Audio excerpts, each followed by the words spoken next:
This is my January prototype video for my creative technology project of a sand dune simulation. So far with the project, the terrain manager class reads in the grayscale values of a height map texture and applies them to the terrain object in the scene. It then creates a wind map that stores the direction of the wind at each point, along with a similar strength map, which are powered by these wind sources, of which I can add more by pressing N and can be dragged to different positions around the terrain to change the wind. Then, when I'm holding space, it calculates the volume of sand to move between each point, using the wind maps and height differentials.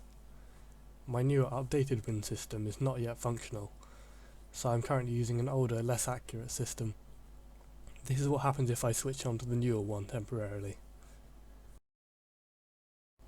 As you can see, it makes some interesting shapes, but it's not really what I'm after.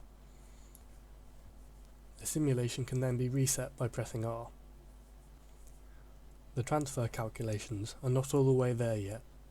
As you can see, it lacks a smooth curve you might expect from a sand dune, and it doesn't work as well at larger heights, so I'll have to keep refining the system. Likewise, this older wind system does not fully take into account terrain heights or distances from sources. However, this was anticipated to be an ongoing part of the project. Here is the system working with a more intense height map, which better shows the improvements I hope to make towards the higher areas.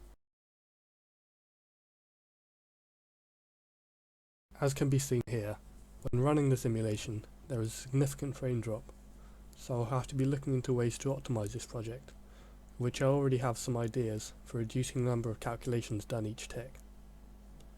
Despite the issues this prototype has, my current progress certainly gives me confidence of the project going forward. As such, my next step will be to further modify my calculations for both the wind system and terrain system. I would also like to spend some time moving things around to optimize the project, as mentioned earlier, and to add some kind of interface to allow better user control at runtime. I would then like to move on to adding obstacles such as rocks or plants to block the flow of sand and create different formations, and I have a good idea already of how I would go about this.